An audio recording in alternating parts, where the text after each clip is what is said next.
Kunkel was cursed with a special gift. He could absorb punches and never go down.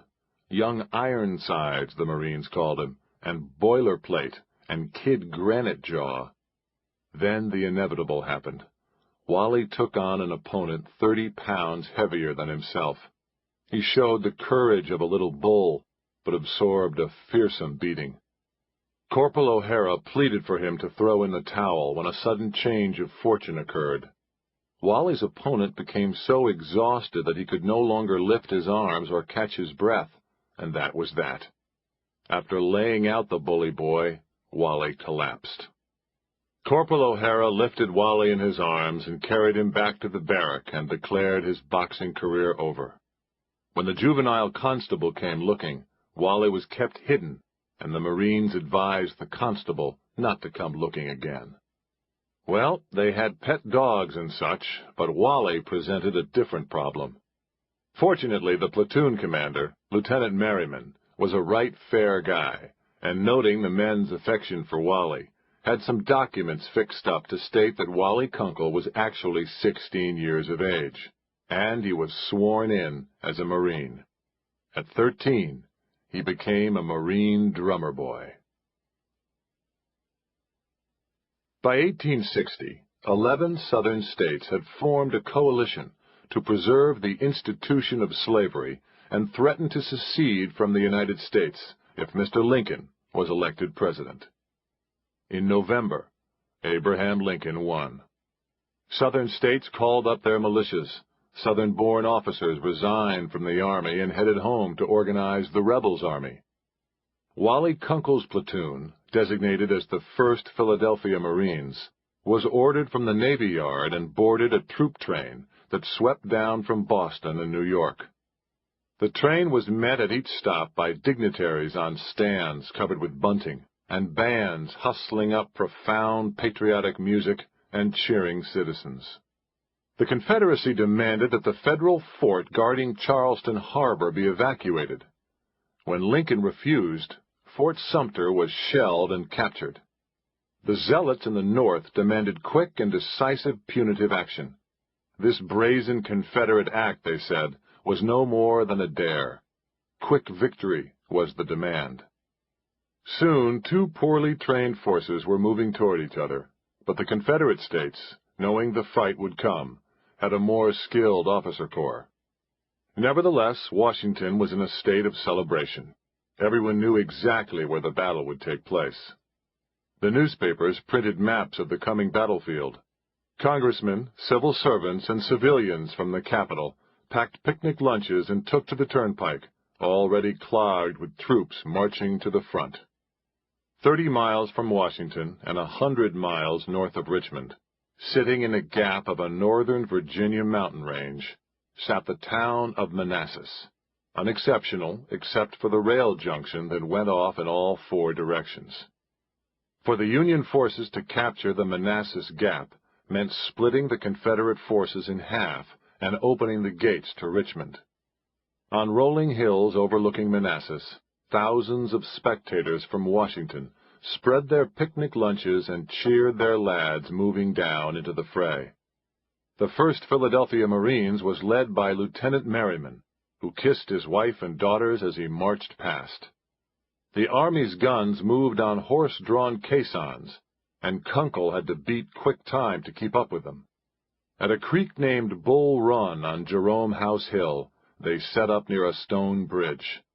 The plan was to cross Bull Run, secure the bridge, and bring the artillery over. The guns in picket line around Jerome House Hill seemed in right fair position overlooking the creek. Behind them, the 1st Philadelphia could hear hurrahs echoing from the onlookers. Hurrah! Hurrah! Echoed up the valley and the gap. Hurrah! Hurrah!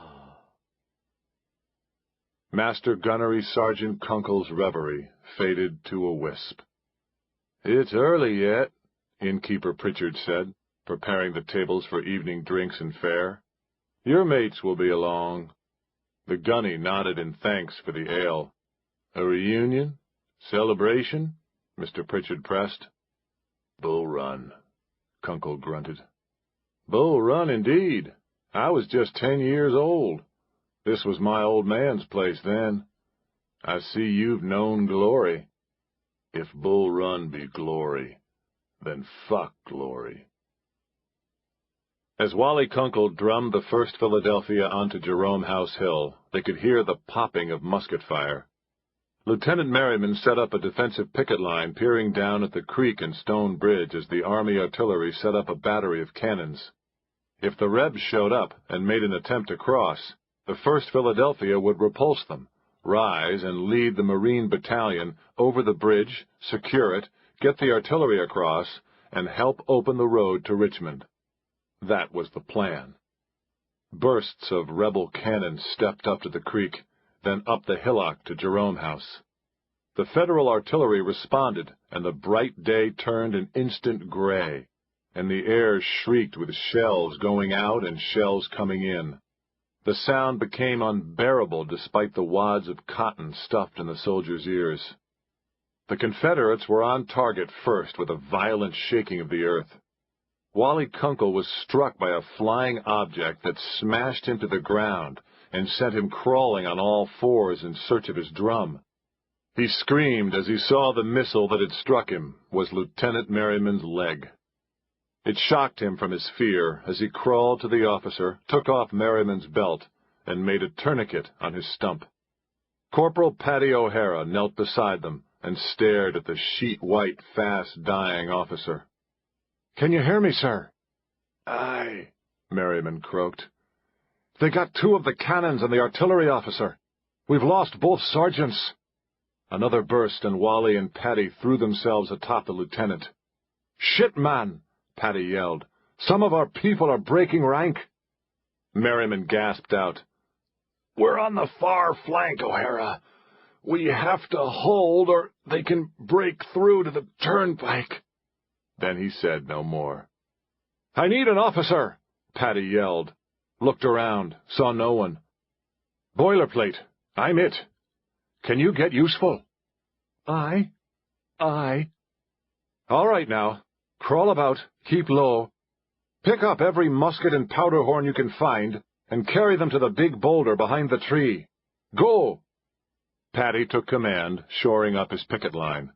There were plenty of guns to be found because, to his horror, he had seen the Union troops scatter and throw down their muskets. A cannonade blast fell and choking smoke blotted out the hill. When it passed over, most of the Marines were in flight. Paddy took Lieutenant Merriman's saber, got behind the 1st Philadelphia, and threatened them to stand fast. Rebel cannon hit close again, and Wally Kunkel saw his arm go bloody from a shock of concussion. He was frozen with fear. He felt thirst, eyes stinging, unable to see more than blobs. And it was the toil of battle, and it was Paddy O'Hara keeping the Marines on the line. And now it all went ethereal. He was an angel looking down, watching himself move through time and space. The Marine line held a good position, looking down the knoll from Jerome House to Bull Run Creek and a hill beyond it. The crest of that hill soon filled with enemy, artillery gone, Marine battalion broken, one choice only. Muskets were of short range, so Paddy would have to let the rebels cross and come up the knoll to within 60 or 70 yards. It would take a steady hand. The cannon fire stopped, and Johnny Rebel let out terrifying screams as they poured down and over Bull Run Creek, certain that their artillery had cleared out Jerome House. Capture, consolidate, then organize a breakthrough to the turnpike itself. The rebel yell became a single earth and sky shattering scream. "Fire!" Remnants of the 1st Philadelphia held off the first charge and took up new loaded muskets. From the slope, some of the Confederate wounded crawled forward and picked off 2 Marines, 3. Another wave of rebels charged and were again beaten back, and now another, but they were coming with less determination.